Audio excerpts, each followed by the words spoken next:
niños que pasen a su clase. Así que, por favor, en este momento pueden pasar. Y qué bueno el tiempo que hemos tenido para alabar a Dios, amén. Gracias a Dios por eso.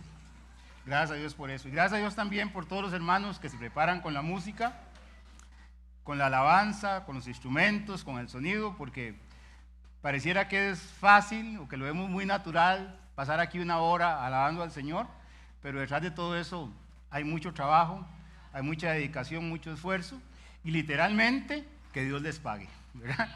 Que Dios les pague. Vamos a orar. Padre, este tiempo que vamos a exponer tu palabra, por supuesto que queremos que seas tú el que hable, que seas tú el que ministre a nuestros corazones en este breve tiempo que vamos a tener para exponer tu palabra. Queremos que tu Espíritu Santo es el que nos traiga la convicción de pecado, de justicia, de juicio. Y Señor, que nos apartes a nosotros para que seas tú, Señor, el que únicamente tú sea el que tenga la honra y la gloria y la alabanza, porque solamente tú la mereces, Padre. Que tú edifiques tu iglesia a través de este tiempo de enseñanza.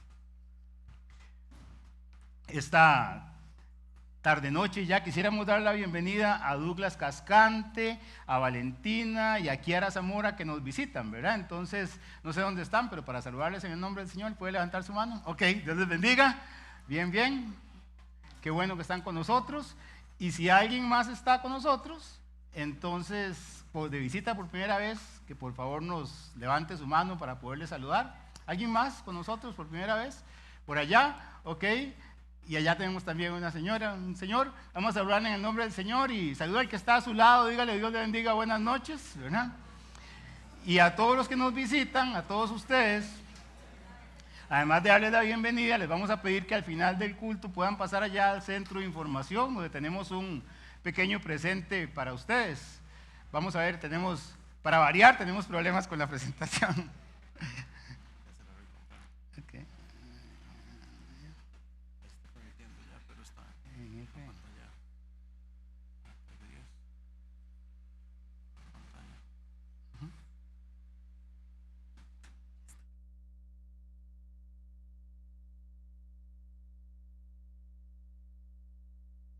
Daniel.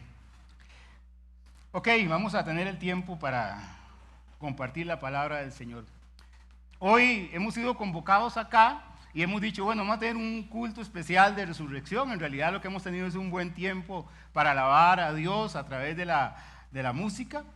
Y es un tiempo muy especial. Tal vez nosotros como creyentes que nos llamamos evangélicos, entre comillas,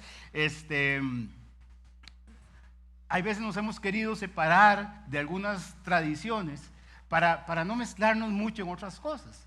Pero realmente que un día como hoy podamos unirnos a la celebración de que Cristo resucitó, debe ser para nosotros una alegría y un deber. Amén. Hoy el mundo celebra la resurrección del Señor. Y más que celebrar, la conmemoramos. Y hermanos, ¿cómo no celebrar, cómo permanecer indiferentes nosotros ante el hecho de la resurrección del Señor? Y es que la resurrección de Cristo marca una distancia enorme, eterna, abismal, yo diría que infranqueable, entre cualquier líder religioso que haya existido, entre cualquier líder político, emperador, reyes, sabios, maestros, profetas, etcétera, etcétera, etcétera. Todos los grandes hombres y mujeres de la antigüedad y aún los presentes, si existieran, no pueden tener este espacio como nosotros tenemos para hablar de Jesús. El mensaje de hoy se llama La resurrección y nosotros, y ya les explico el por qué. Pero la biografía de todas estas personas que vemos, vamos a ver, la biografía de todas las personas, de todos estos líderes, de todos estos emperadores que a veces tienen monumentos que hoy son sitios turísticos, otros que tienen tumbas famosas donde la gente va, pero en todas ellas usted puede ver, aquí yace el cuerpo de tal, nació tal día y murió tal día. Pero en el caso de Jesús, como dice A.W. Tozer, un autor que me encanta, él dice que la historia de Jesús hubo que agregarle un capítulo. El último capítulo después del último, decía él, porque la vida del Señor es vigente para nosotros el día de hoy. La historia de Jesús es una historia que continúa, que trasciende su muerte, es que resucitó Él, tiene que ver con la vida nuestra, tiene que ver con el libro de los Hechos de los Apóstoles, donde la iglesia comenzó, como cantamos ahora, y tiene que ver con los creyentes de toda la historia hasta el día de hoy. Los grandes de la historia tienen lujosos monumentos, tienen mausoleos donde se recuerda su vida, su obra, pero a su vez esos monumentos, a su vez todas esos actos conmemorativos para ellos certifican que sí es cierto que nació, pero también certifican su muerte. Pero en el caso de Jesús no hay un monumento. El monumento sería una tumba vacía. Y si quisiéramos espiritualizar, el monumento para Jesús sería las vidas transformadas, los corazones cambiados de hombres y mujeres que a través de las edades han confiado en entregar su corazón para que el Señor venga a morar en ellos. Y para todos los que hemos creído en el Señor, Él vive, ¿cierto o no? La gente no lo puede entender, pero sabe, independientemente de cuál sea su posición, si usted es una persona muy creyente, muy religiosa, muy agnóstica, muy orientada a las filosofías de Oriente, todas las personas tenemos en nuestro corazón un aire de eternidad. Dice la Biblia en el libro de Eclesiastés que Dios todo lo hizo hermoso en su tiempo y que Él ha puesto eternidad en el corazón de ellos, de usted y de yo, y de mí. Ha puesto eternidad en nuestro corazón. Dice, sin que alcance el hombre a entender la obra que ha hecho desde el principio hasta el fin. Todos tenemos ese aire de eternidad. La gente hace cosas para trascender. La gente triunfa, pero quiere dejar su nombre grabado, ¿verdad?, en la historia, porque todos queremos un aire de eternidad. Tal vez no tenemos claro el panorama, pero sí tenemos ese aire en nuestros propios corazones, porque el Maestro, el diseñador, el creador nos hizo con esa aspiración hacia lo eterno. En el primer libro que se escribió de la Biblia, que fue Job, Job hace una pregunta y dice, si el hombre muriere, ¿volverá a vivir? Todos los días de mi edad esperaré hasta que venga mi liberación. Job decía, mire, algo hay después de esto. No importa lo que esté pasando acá, tiene que haber algo más allá. Y yo esperaré todos los días de mi vida hasta que venga mi liberación, hasta que esta carne pueda ver a Dios, como dice en otro pasaje. Y sabe, Job no fue el único que hizo esta pregunta. Y yo creo que todas las personas, de una u otra forma, tienen ese aire de inmortalidad, como ya dije, y nos preguntamos, ¿habrá vida después de la muerte? Aún las personas que niegan la existencia de Dios, que únicamente piensan que somos polvo de estrellas y que terminamos nuestra vida acá y todo termina, aún así han tenido que enfrentarse un día y tomar una decisión. ¿Hay vida después de la muerte? No, yo pienso que no, pero tomaron una decisión con respecto a eso. Pero nosotros, hermanos, tenemos que pensar, ¿qué vamos a hacer con nuestras vidas? ¿Cómo vamos a enfrentar esa pregunta? ¿Volverán a vivir los hombres? Y como les digo, la resurrección siempre ha estado ligada al corazón de los hombres. Todas las culturas antiguas creían en que había vida después de esta. Usted conoce las historias, usted tiene National Geographic, ve los programas, etcétera, etcétera.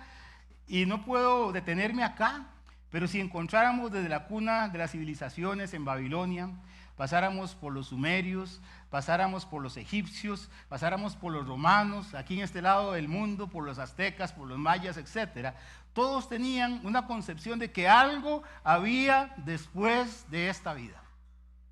Los griegos, en el tiempo contemporáneo de Jesús, enterraban a sus muertos con una moneda en su boca o en las cuencas de sus ojos, ¿verdad?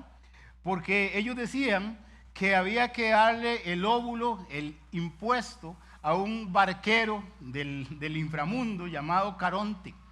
Entonces usted tenía que pagarle, imagínense, hasta ahí había que pagar peaje, ¿verdad? Era el peaje para pasar al otro lado, para pasar del mundo de los vivos al inframundo, ¿verdad? Entonces, hermanos, esta idea de que hay algo después de esta vida no era propio natural ni originario del cristianismo, es algo que estaba en la mente, en la concepción, en la cultura de la gente. Y sabe, en algo nos parecemos mucho a estas personas, porque para los cristianos, hay veces la resurrección de Jesús es una creencia casi que mitológica.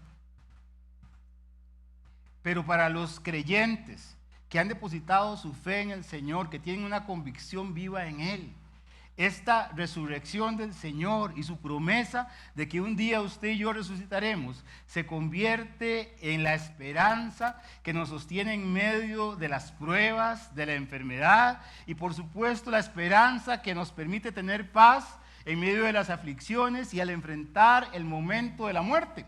Porque todos los que estamos acá tenemos en algún lado por ahí una fecha de vencimiento. Todos vamos a tener que enfrentar la muerte. Y el creyente que tiene su confianza plena en el Señor, que día a día lucha con el dolor, con la enfermedad, con la muerte, puede encontrar en Jesús la esperanza, esa promesa bíblica de que un día resucitaremos. El día de ayer estábamos por acá acompañando a una familia en un funeral y precisamente hablábamos acerca de la resurrección del Señor. Y cómo el Señor puede traer a nuestras vidas una paz que sobrepasa el entendimiento humano. Porque si no fuera porque tenemos una esperanza de que vamos a ir a la presencia del Señor o que un día resucitaremos, yo no sé cómo enfrentar la vida. ¿Qué esperaríamos nosotros? Pero esa bendita esperanza es la esperanza que ha cambiado la vida a millones de personas, a personas en todas las edades. Y eso inició en un día como hoy, hace 2000 años. Ese día, el domingo después de la Pascua, ¿verdad? Ya en Jerusalén, hace 2000 años, una mañana, esa historia, ese pasaje que usted conoce, sucedió un hecho que cambió la historia. Porque esta resurrección, que era una creencia firme en el Antiguo Testamento, se convirtió en una realidad. Por muchos siglos, muchos han dicho que la resurrección de Jesús fue una historia inventada por los hombres. En la misma Biblia señala de que trataban de sobornar a las personas para que dijeran esto. Otros creen que es simplemente pura superstición de mentes débiles. Otros creen que independientemente de lo que pasara, eso no tiene nada que ver conmigo, no tiene ninguna trascendencia. Pero para otros, esa verdad se convirtió en el ancla de su fe. Se convirtió en el apoyo para que miles de personas, sobre todo en los primeros años del cristianismo, como vamos a ver ahora, pudieran entregar sus vidas confiando en este hecho irrefutable. Para muchos, en el ámbito de la religión, la resurrección es solo una doctrina, es solo un rito, es solo una actividad turística donde la gente llega a vernos, pero en realidad tiene algo que ver con nosotros, ¿sabe? Integramos las verdades de la Biblia, nosotros los cristianos, acerca de la resurrección, hablamos de todo lo que ella dice, metemos todo esto en una doctrina, lo convertimos en un credo, lo aprendemos, lo recitamos, pero realmente tiene un impacto para nosotros, tiene un impacto la resurrección del Señor en el estilo de vida suyo, en el estilo de vida mío, tiene algo que ver con nosotros. Es en realidad un motivo de esperanza, un motivo de alegría, de felicidad. ¿Es algo que renueva nuestro pensamiento o simplemente es un motivo más para estar de vacaciones? ¿Qué significa? Esta tarde-noche yo deseo dejarte el pensamiento sobre cuáles son las implicaciones para nuestra vida de esta resurrección. Porque así como todos tenemos un tiquete para el día de la muerte, yo le aseguro que según lo que dice la Biblia, usted también tiene un tiquete para el día de la resurrección. Todos vamos a resucitar.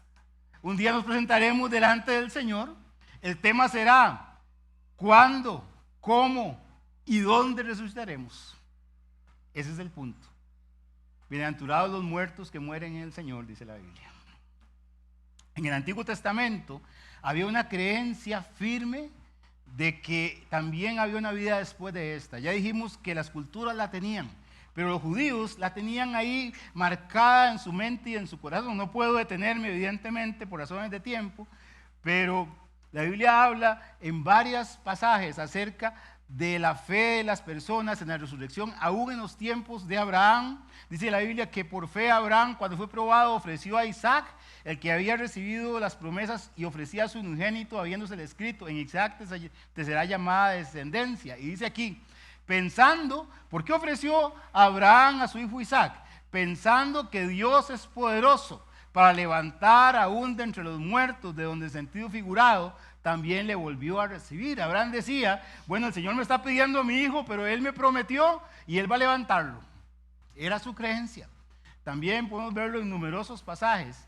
En Job dice Job, después de toda esta historia que él pasó, yo sé que mi Redentor vive y al fin se levantará sobre el polvo, y después de deshecha esta mi carne, he de ver a Dios. Y él dice, y no lo veré, y no lo verá otro sino yo. Yo quiero verlo, decía Job, ¿verdad? Podemos seguir por la escritura. Daniel dice que, hablando de las profecías de los últimos tiempos, y muchos de los que duermen en el polvo de la tierra serán despertados, unos para vida eterna y otros para vergüenza y confusión perpetua. La resurrección va a darse. El tema es dónde vamos a estar nosotros. El libro de Salmos, hablando proféticamente de la vida del Señor Jesucristo, de su muerte y su resurrección, dice: porque no dejarás mi alma en el Seol, en el lugar de los muertos. No permitirás que tu santo vea corrupción. Y efectivamente el Señor Jesucristo no vio corrupción porque fue levantado de entre los muertos.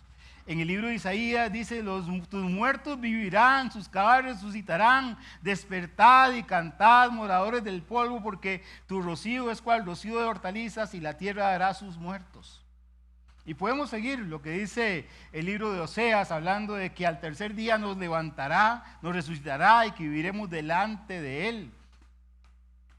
Y también Hebreos, hablando de toda esta generación de personas que murieron esperando la promesa del Señor, dice que las mujeres recibieron sus muertos mediante resurrección. O sea, no lo recibieron, simplemente les quedó la esperanza de que un día resucitarán. Mas otros fueron atormentados, no aceptando el rescate a fin de obtener mejor resurrección. Hermanos, la Biblia habla de que en el Antiguo Testamento la gente pensaba que había resurrección. Pero también cuando vemos el ministerio del Señor Jesucristo, sobre qué predicó el Señor Jesús, vemos que la resurrección fue una parte importante, relevante, fundamental en su ministerio. Él habló una y otra vez de su resurrección y la mía también. Jesús dijo: de cierto os digo, viene la hora, y ahora es, cuando los muertos oirán la voz del Hijo de Dios, y los que la oyeren vivirán. Pero como el Padre tiene vida en sí mismo, así también ha dado al Hijo el tener vida en sí mismo. Y sigue diciendo: no os maravilléis de esto, porque vendrá hora cuando todos los que están en los sepulcros oirán su voz. Y los que hicieron lo bueno saldrán a la resurrección, pero los que hicieron lo malo a resurrección de condenación.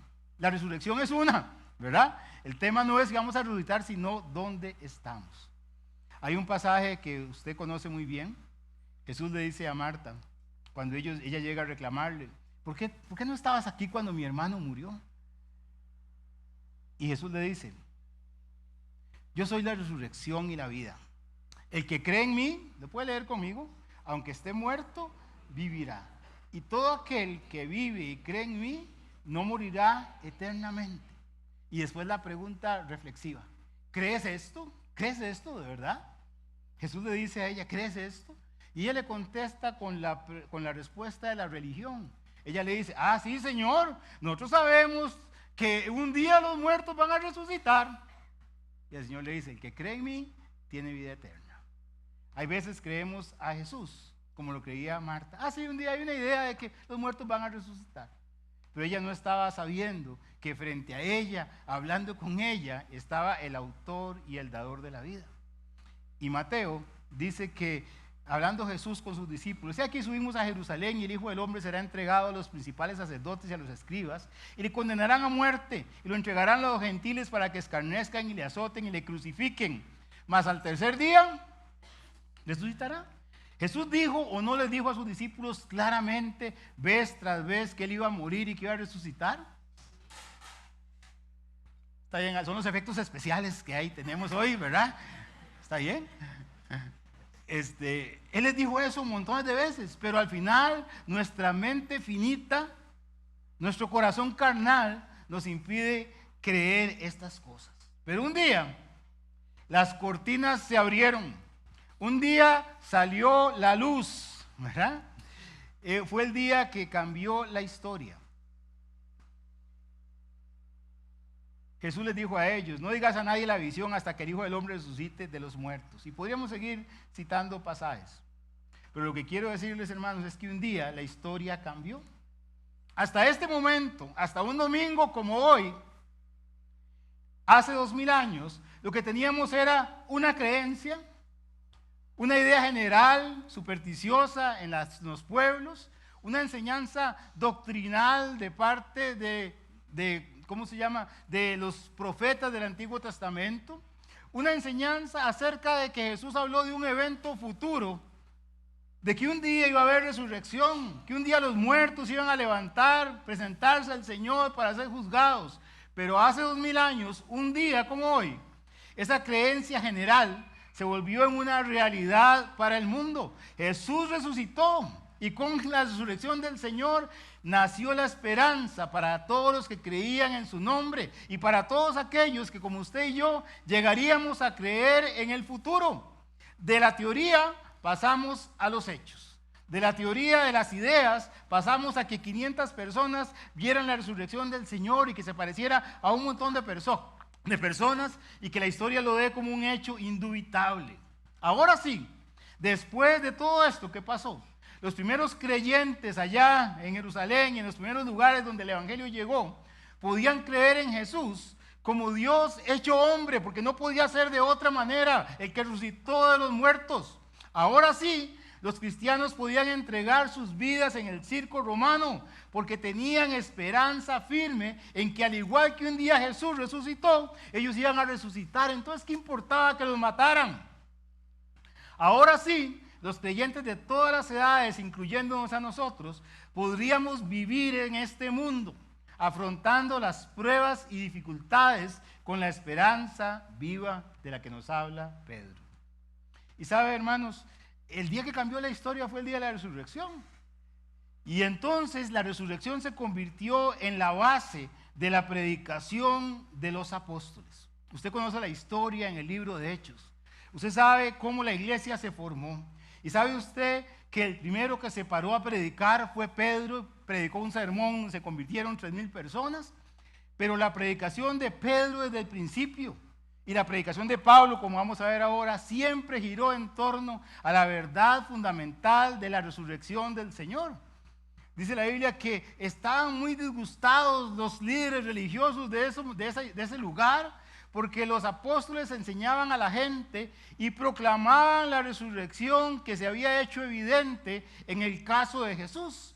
A ellos no les importaba que predicaran otras cosas, que predicara de sus enseñanzas, que hablaran de los milagros que hizo. Pero cuando ellos hablaban de que Jesús había resucitado entre los muertos, le decían: ahora eso sí que no, eso no. No deberías predicar eso. Y Pedro predicó eso con todo su corazón. Y dice que con gran poder los apóstoles daban testimonio. ¿De qué daban testimonio los apóstoles? ¿Puede decirme? De la resurrección del Señor Jesús, y abundante gracia era sobre ellos. No estaban predicando el evangelio de Pedro, no estaban predicando los 7 milagros de Jesús en el libro de Juan, predicaban sobre la resurrección del Señor. Y sabe, cumplieron bien su oficio. Si nos vamos al libro de Hechos, capítulo 17, Pablo está predicando en el Areópago, en aquel lugar donde está en Atenas, con todos la cultura de los griegos, con esos pensamientos que ellos tenían en medio de un montón de estatuas, y él empieza a hablar acerca del Dios no conocido. Y Pablo dice: pero Dios, habiendo pasado por alto los tiempos de esta ignorancia en la que ustedes están, ahora manda a todos los hombres en todo lugar que se arrepientan, por cuanto ha establecido un día en el cual juzgará al mundo con justicia, por aquel varón a quien designó, dando fe a todos con haberle levantado de los muertos.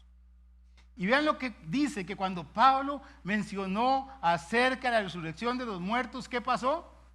Está en rojo por ahí. Pero cuando oyeron lo de la resurrección de los muertos, unos se burlaban, otros decían, ya te oiremos acerca de eso otra vez, otro día, Pablo. Y Pablo salió en medio de ellos. Mas algunos creyeron. Esa es la historia de la resurrección. Cuando se habla de la resurrección, unos se van a burlar, otros dicen, otro día, lo dejamos para otro día, Pablo, otros no tenemos tiempo para eso. Pero hay algunas personas a las que el Espíritu de Dios va a convencer y esas personas van a creer. Y esas personas son las personas como usted y como yo, que un día aceptamos al Señor en nuestro corazón. Porque no aceptamos a un Cristo muerto, aceptamos a un Cristo vivo en nosotros. ¿Amén? Hermanos, Pablo empieza a predicar en el libro de Corinto. Y dice en la iglesia de Corinto, perdón.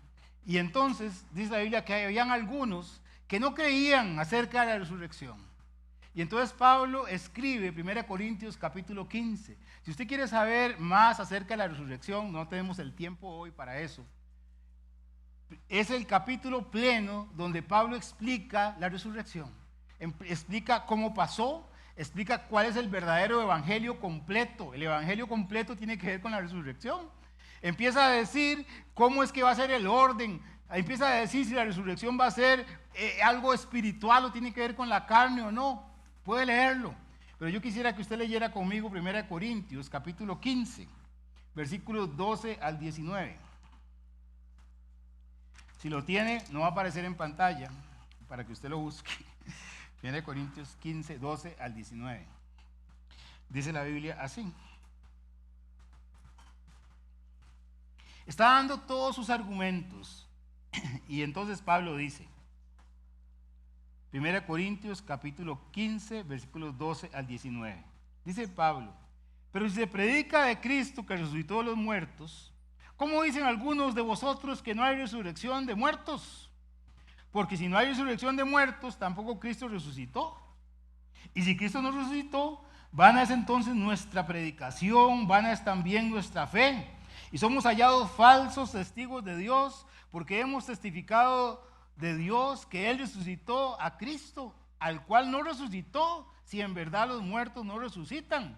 Porque si los muertos no resucitan, tampoco Cristo resucitó. Y si Cristo no resucitó, vuestra fe es vana, aún estáis en vuestros pecados. Entonces también los que durmieron en Cristo perecieron. Y si en esta vida solamente esperamos en Cristo, sin resurrección, somos los más dignos de conmiseración de todos los hombres. Vean el énfasis que Pablo está diciendo. Miren, si no hay resurrección, si los muertos no resucitan, entonces tampoco Cristo resucitó. Si los muertos no resucitan, si Cristo no resucitó, nuestra fe es vana. Si Cristo no resucitó, usted y yo estamos perdidos en nuestros delitos y pecados. Si Cristo no resucitó, usted y yo somos dignos de lástima, porque estamos viviendo engañados. Y si Cristo no resucitó, la verdad es que mejor cerremos la iglesia, comamos y bebamos, porque no estamos haciendo aquí nada. Pero entonces Pablo dice, no, pero es que no entienden que la resurrección es la base del cristianismo. Por eso esa fue la base de la predicación de la iglesia primitiva. Escuche esto. Muchos piensan que la fe cristiana está basada en las enseñanzas de Jesús, y ciertamente tiene alguna parte de esto. Muchos dicen que la fe cristiana está basada en los hechos y milagros de Jesús. Otros dicen que la fe cristiana, que el cristianismo está basado en el corazón, en el amor compasivo del Señor. Y por supuesto que tiene que ver con eso. Algunos dicen que está basada en los milagros que Jesús hizo, pero no es así. Algunos dicen que la fe cristiana está basada en el nacimiento original de Cristo, pero no solamente fue así.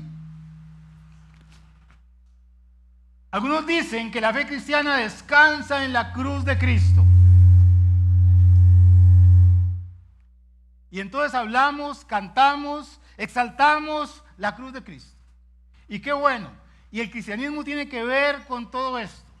Pero entienda, hermanos, que la fe cristiana tiene todos estos elementos, pero realmente el cristianismo está fundado en la resurrección de Jesucristo de entre los muertos. Si usted deja de lado la resurrección, usted destruye todas las cosas. Usted y yo tenemos una religión más, como si no hubieran otro montón de miles de religiones. Entonces, hermanos, todo esto lo que les he dicho hasta acá, estoy poniendo el cimiento, pero no voy a extenderme mucho. Concluimos que la idea de la resurrección no era una idea nueva que nació con el cristianismo, era una doctrina enraizada en la mente y en el corazón de las personas, pero claramente toma una dimensión real, claramente toma otro aspecto, otra dimensión con el cristianismo. Y como les digo, esta fue la base de la predicación de los profetas, la base de la predicación de Jesucristo y la base de la predicación de los apóstoles. ¿Cuál evangelio predica usted? ¿Cuál evangelio vive usted? ¿Cuál evangelio es el que usted celebra? ¿El evangelio de la cruz o el evangelio de la resurrección? ¿Cuál es el evangelio que celebramos?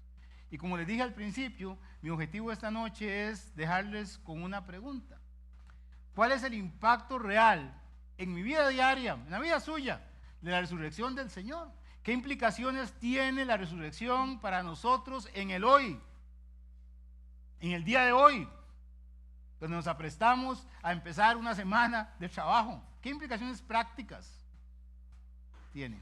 ¿Cuál es el impacto real en mi vida diaria de la resurrección del Señor?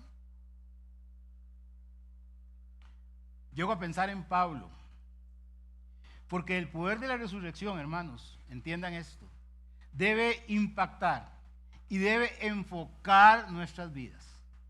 En Filipenses capítulo 3, 7 al 10, luego de estar explicando Pablo acerca de cómo él, todo lo que Dios ha hecho en su vida, pongo aquí otra versión para que usted lo lea con más detenimiento. Pablo dice que él tenía un objetivo en su vida. Él dice, miren, yo quiero conocer a Cristo y quiero experimentar el gran poder que lo levantó de los muertos.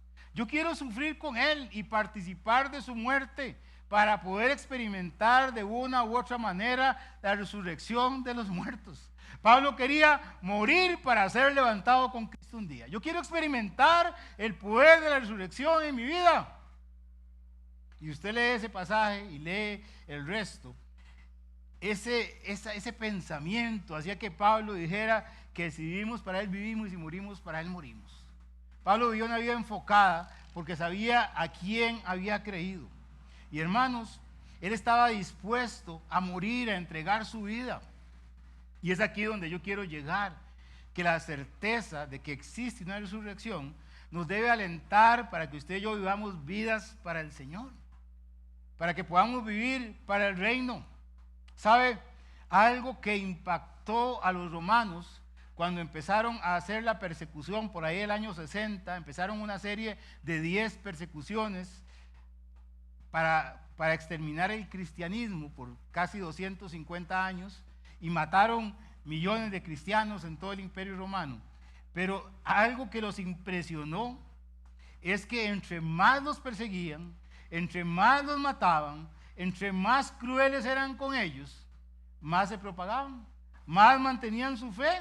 ¿Y sabe por qué? Porque esas personas que estaban ahí en el circo romano, a esos que les quitaban sus tierras, sus bienes, su familia, que morían aserrados, que morían a espada, que eran abiertos vivos y les echaban grano y los echaban a los animales para que se los comieran vivos, estas personas tenían una convicción de que Cristo resucitó y tenían fe de que ellos iban a resucitar un día como el Señor. Entonces no les importaba entregar sus vidas. Tertuliano, uno de estos líderes religiosos, líderes políticos, decía, la sangre de los mártires es la semilla de nuevos cristianos. Por cada cristiano que matamos, salen 2 creyentes por ahí. Hermanos, la resurrección del Señor debería darnos enfoque a nosotros. Hemos hablado, hemos dicho, hemos enseñado, hemos participado de que el Señor tiene una misión para todos, que tiene un plan específico para usted. No todos están o estamos llamados para ser misioneros, maestros, líderes, no. puede ser que no, pero todos nosotros sí estamos llamados, ¿sabe a qué? A vivir para el reino del Señor. Jesús, cuando enseñó la oración del Padre Nuestro, ¿qué decía? Oremos que venga tu reino. Y nosotros somos parte del trabajo de edificación para que el reino de Dios venga a esta tierra. Entonces, hermanos, la resurrección debe enfocar nuestras vidas, debe motivar nuestras vidas, pero también la resurrección nos debe dar a nosotros el poder para cambiar. Y aquí es donde quiero terminar con Efesios capítulo 1, antes de este pasaje. Vamos a ir a Efesios capítulo 1, versículos 15 al 20, ahí cerquita en su Biblia. Efesios capítulo 1, versículos 15 al 20.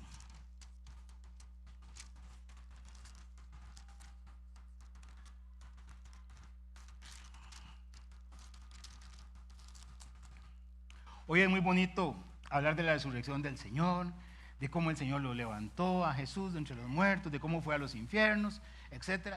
Y qué bueno, y qué dicha. Pero si eso no tiene un impacto en mi vida, la verdad es que se convierte más en un relato. Dice la Biblia en 1 Efesios capítulo 1, versículo 15. Por esta causa también yo, habiendo oído vuestra fe en el Señor Jesús y vuestro amor para con todos los santos, dice Pablo, no ceso de dar gracias por vosotros, haciendo memoria de vosotros en mis oraciones, para que el Dios de nuestro Señor Jesucristo, el Padre de gloria, os dé espíritu de sabiduría y de revelación en el conocimiento de Él, alumbrando los ojos de vuestro entendimiento. ¿Para qué? Para que sepáis cuál es la esperanza que Él os ha llamado y cuáles son las riquezas de la gloria de su herencia en los santos y cuál la superiminente grandeza de su poder para con nosotros los que creemos, según la operación del poder de su fuerza, la cual operó en Cristo, resucitándole de los muertos y sentándole a su diestra en los lugares celestiales. No sé si lo ve, pero Pablo está diciendo, miren, el Señor nos ha dado, yo oro para que ustedes entiendan cuál es el poder que habita en ustedes, para que sus vidas puedan ser vidas diferentes, para que ustedes puedan vivir de acuerdo con la expectativa de Dios, para que podamos experimentar nosotros la grandeza del poder de Dios en nuestras vidas. Y la palabra poder que sale acá es la palabra dinamis, de donde nosotros entendemos la palabra dinamita, ese poder explosivo. Pero hermanos, si somos sinceros, si tenemos espejos en nuestras casas, si vemos la vida de los creyentes a nuestro alrededor, no parece evidenciar que conocemos y mucho menos que experimentamos el poder de la resurrección del Señor en nuestras vidas. Amén. La resurrección se convierte en un hecho teológico del pasado. El Señor resucitó entre los muertos. La resurrección se convierte en una esperanza para el futuro. Un día voy a resucitar. Pero hoy no puede cambiar Dios mi vida. No puede cambiar los pensamientos y los problemas que tengo.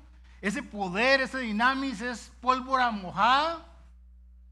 Hermanos, hablo en nombre propio, pero también en nombre de lo que veo. Muchos creyentes no cambiamos. Muchos creyentes vivimos años, décadas, sentados en una iglesia y nuestras vidas viven por debajo de su potencial. Cada día luchamos con los mismos problemas por décadas, por años. Cada día cedemos a malos pensamientos. Cada día cedemos a malas obras. Cada día nos levantamos y abrimos la ventana y el día para nosotros es gris, triste, el sol no sale, no hay esperanza. Cada día luchamos en nuestras propias relaciones, matrimonios que fracasan, gente que vive peleada con todo el mundo, gente que lucha día con día, cristianos resucitados en los cuales habita el poder de Dios que resucitó a Cristo entre los muertos, que luchan contra el carácter. Que como dice alguien ahí, en lugar de dominio propio, parece que tienen demonio propio, ¿verdad? Entonces, hermanos, el poder de la resurrección está en nosotros. Y si está en nosotros, ¿por qué no cambiamos? Pablo, al referirse a los Corintios, esta iglesia supuestamente muy carnal, Pablo le dice, ¿no sabéis que los injustos no heredarán el reino de Dios? No erréis, ni los fornicarios, ni los idólatras, ni los adúlteros, ni los afeminados, ni los que echan con varones, ni los ladrones, ni los avaros, ni los borrachos, ni los maldicientes, ni los estafadores heredarán el reino de Dios. Pero vea lo que dice Pablo. Y esto erais algunos, mas ya habéis sido lavados, ya habéis sido santificados, ya habéis sido justificados en el nombre del Señor Jesús y por el Espíritu de nuestro Dios. Gracias a Dios por eso. ¿Quién puede cambiar a un mentiroso sino el Señor? ¿Quién puede cambiar a un avaro sino el Señor? ¿Quién puede cambiar a una persona que tiene problemas con sus emociones y sentimientos sino el Señor? Y Pablo dice, miren, Dios puede cambiarnos. Hermanos, vivimos vidas muy por debajo de la expectativa del Señor. Romanos capítulo 8, versículo 11. ¿Lo puede leer conmigo? Dice, y si el Espíritu de aquel que levantó de los muertos a Jesús mora en vosotros, el que levantó de los muertos a Cristo Jesús, vivificará también vuestros cuerpos mortales por su Espíritu que mora en vosotros. El Señor quiere algo mejor para nosotros. Nos salvó, no solo para darnos un tiquete de salvación, nos salvó para que podamos ser conformados en un proceso a su imagen y a su semejanza, mediante el poder de la palabra, mediante la guía del Espíritu Santo y mediante el poder que Él pone en nosotros para vivir vidas adecuadas. Dice la Biblia que somos sepultados con Él juntamente para muerte por el bautismo, a fin de que como Cristo resucitó de los muertos por la gloria del Padre, así también vosotros andemos en vida nueva. ¿Para qué nos rescató el Señor? Para que andemos en vida nueva. Porque si fuimos plantados juntamente con Él en la semejanza de su muerte, si decimos que fuimos crucificados con Él, así también lo seremos en su resurrección. Sabiendo esto, que nuestro viejo hombre fue crucificado con Él para que el cuerpo del pecado sea destruido, a fin de que no sirvamos más al pecado. Nosotros vamos a la cruz y despegamos al viejo hombre que está ahí crucificado y nos lo volvemos a echar encima. Hermanos, deudores somos, no a la carne. Dice la Biblia que el Señor nos ha dado poder. Como Juan mencionaba ahora, Dios nos ha dado poder, hermanos, para vencer el pecado. Dios nos ha dado el poder para vivir una vida agradable a Él, una vida santa. Dios nos ha dado el poder para vivir una vida digna. Dios nos ha dado el poder para hacer lo correcto, para decirle que no a lo incorrecto. Dios nos ha dado el poder para andar en una vida nueva. Imagínense que el Señor no va a decirnos ni va a exigirnos algo para la cual no nos capacite. Y Dios nos ha dado el poder para cambiar nuestros pensamientos. Así que, hermanos, hay que ceder el control. Hay que enfocarse en Él, hay que dejar que sea su poder el que nos cambie y no esforzarnos nosotros por cambiar.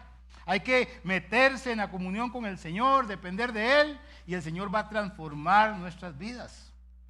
Así que esta noche yo le invito a usted y me invito a mí mismo a experimentar el poder transformador de la resurrección del Señor en mi vida.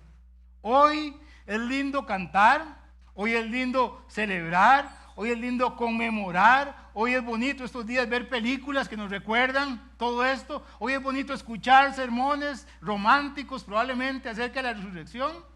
Hoy qué bueno pensar que uno puede tener esperanza como Pablo de que un día el poder del Señor va a actuar en mi vida para resucitar entre los muertos y qué bueno. Pero yo quiero invitarnos a vivir en ese poder, a cambiar de vida de derrota, a desatar las ligaduras que nos tienen atados a nosotros, a nuestras familias, que tienen atados nuestros pensamientos, que tienen atados nuestros matrimonios, hechos, acciones indebidas, y en el poder de la resurrección, decirle al Señor que usted y yo queremos vivir para el reino de Dios y su justicia. Vamos a orar. Así como estamos.